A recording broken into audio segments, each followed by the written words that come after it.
What's going on YouTube? In this video, I'm going to be going over what I think is going on with TCG Direct and trying to get other people's viewpoints on this and things of that nature.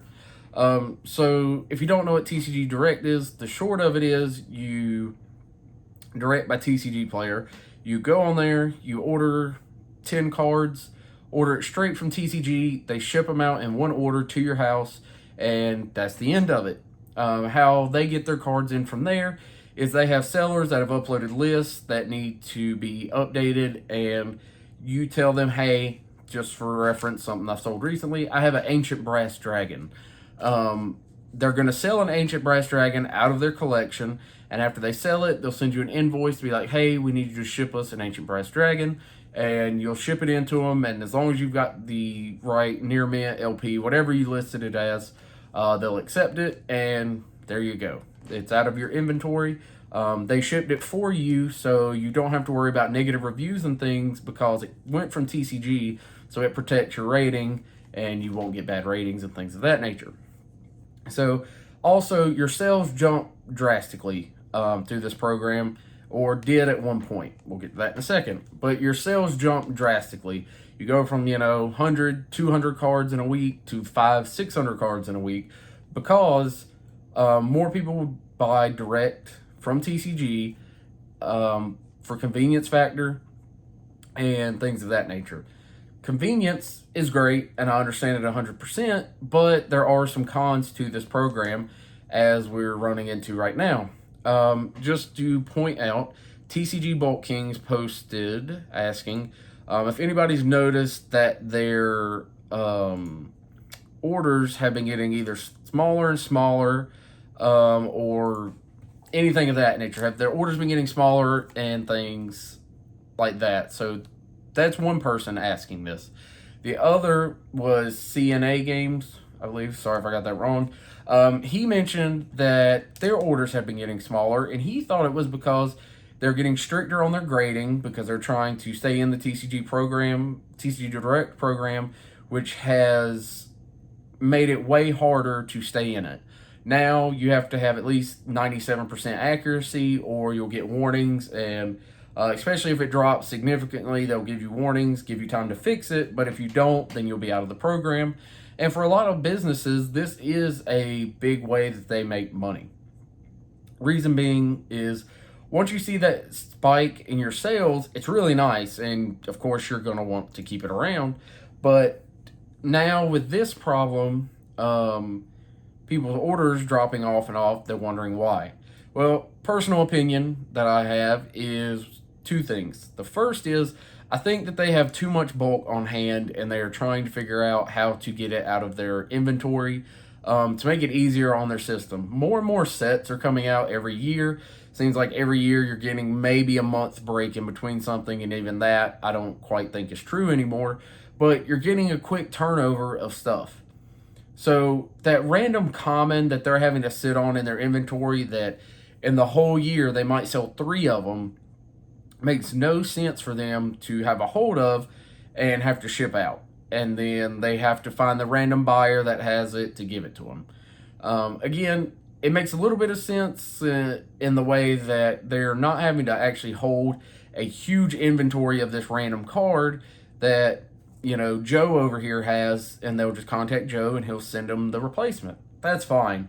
But with so many sets coming out and things of that nature, it seems like either they're sorting, they're behind in of some sort, or they're just not able to keep up for any reason with the amount of products coming in and going through them, and they're trying to step back and figure out how to fix it. The other thing that they've also done recently is stopped accepting new sellers on the website. So if you go to sign up to be a seller, it tells you that they're down for a couple weeks and they'll come back and start accepting new people. When I tried to sign up, I kept getting hit with they blocked my account for some reason, and they could never give me a reason why. They would just unblock it eventually. That happened twice to me, and I think that was their way of hoping that people signing up would not keep going. They would sign up, get that, and then kind of give up or maybe wait and see how hard they were trying to actually get in. But luckily I'm in now and it's fine. I'm doing good on the site, making decent money, and I enjoy it. So that's the main thing to it. The second reason that I really think that something's going on there, and I pointed out outside of that first reason, was if I'm going on there and I'm selling all my bulk, me personally, how I run mine, all bulk commons and uncommons are 25 cents unless they are higher. So offer you can't refuse. I'm not going to sell you that for 25 cents. I believe it's a $4.50, $4 card, five, I don't know. But I'm not going to sell you a 25 cent offer you can't refuse. So I'm going to put all my bulk commons 15 cents and up. I've kind of wavered on that. It started at 10, but now I'm looking at 15. 15 cent to 25 cent are listed for 25 on my site every day of the week. 25 and up, I price it how it should be, up to $1. After $1, I have the mass pricing tool. I use that to keep my stuff around the median price or market, whatever I have it set to at the time. It checks it every morning for me, fixes it. But if you look here, I have it pulled up right here. I would cut to it, but I just figured it's easier real quick if I scroll. For $26.47. Also, I sold one of these very recently. The reason I'm using this as an example. Ancient Brass Dragon. It's $26.47. Free shipping on orders over $50 on TCG Player Direct. One of 20, you buy one of 23 around that listing. If you scroll down to 200 other listings as low as $16, that's a $10 gap. A $26.47 card down to $16. If you go look, I would not buy from this person who has it at 16. Just being honest, I'm not going to say their channel name or anything like that. They have 13 sales and they're selling it for $4.99. I'm assuming that's because they are going to have to pay for tracking on the order, and this is their way to get around the higher cost. But if we go to the next person, they're $20 with 99-cent shipping. Again, they're going to have to pay for shipping on it because it's over 20, and if you don't, people are just going to say they never got the card. But if you keep looking down, you're going to eventually get to people selling it for 22, 23. Shipping's already included. So either way, that is a $4 decrease before you get to actual reliable sellers. Again, not calling out these other people, don't know them, but one, Victory Road Games have 100% feedback, a star, which means that they have a high feedback in the last month, and they have over 1,000 sales. So with that, $20 and $1 shipping, you're looking at 21. The problem comes in when you look at TCG Player 2647. So right there is a $5 increase from the other store, and you don't get free shipping until after $50. Some people on this program, or just normal sellers, do free shipping after $5. They set your shipping to $0. If you spend over $5, you get free shipping. Great. Good for you. It's what I do now. But why would I go and not buy that from a random person and skip the TCG Direct and get a $3 discount and then shipping also if I don't go to $50? $50 is quite a bit to spend on cards at one time if you've already got the deck built and you're just missing one thing. Well, now I have to pay for shipping and that till I get to 50. Or I can go spend $5 in a random guy's store, get it shipped to me for free, get my cards. So I think that that's a big problem, is that when you're in the direct program, they take about an extra 10% from you. I don't know directly. These are from all the videos I've watched. Once they give their percentages and stuff that they wind up losing to direct and all that, they end up losing about 30% compared to the 20% before.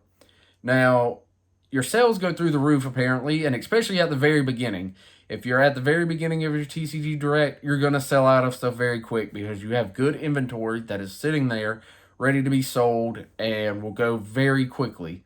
Then, yes, your sales are going to dive off a little bit because you don't have the return of new cards and things coming in quite as fast unless you're an actual store. And, of course, then you're buying and trading all the time, so you'll be doing fine on that. So those are my two reasons that I think that this is really a problem at the moment. One, I think, is their inventory is growing too large. They're making it harder for people to stay in the program, only keeping their top sellers and things of that nature. just to make it easier for them and only dealing with a select few sellers instead of having 1,000 sellers with 5,000 cards. Why don't we get 500 sellers with 100,000 cards put in? And that way we know that out of these 500 sellers, every one of them are like on top of their game, and we don't have to worry about them. And we're not worried about the random Joe in his house who's trying to do it and he's not keeping the numbers correct all the time, and it causes us more of a headache. And the other one, the price markup. The price markup on there is very drastic. Again, just off Ancient Brass Dragon, you're saving $3 to $4. So on that card, that is 15%. You're saving 15%, and again, still getting either free shipping or cheap shipping. And if you go through TCG Direct, it's $5 more and still paying for shipping unless you spend another $25 with them. So those are my two things. If you can think of any other reason and why they would be messing with the program at the moment, let me know down in the comments below. Give me your thoughts. If you're in the direct program, let me know how it's working for you, if you've noticed that it's dropped off at all. And if not, maybe these are just rare instances, and like some stores are saying, it's because they're not posting any more near mint stuff. They've dropped off to LP and damaged or whatever other products they're selling. And other people, again, dealing in the bulk section of it, it's hard to get to $50 worth of bulk. So you're probably not ever going to get free shipping. So why go over there and buy it when you can go to a random store and buy it and, help me out? That's one thing I also look at now is I can help out a smaller store, and as long as, of course, they have good reviews and their sales are going good, why not go to a smaller store, order from them, get it, and feel like I'm actually dealing with a real person and not a huge company who's taking care of everything and their customer support isn't the best anyways. So that's just my thoughts on it. Let me know what you think, and I will be back with a new video soon. If you're looking for any of the products that I use to start my TCG up, they'll be down in the comments below, or in the description below. I'll have all their links posted and everything. And also, I will be showing a video on me packing orders, how I do it, and some new things that I've recently bought that have actually helped me get a lot better ratings and all of that on TCG. But that's how it's going around here. Anyways, thanks for watching. Peace out.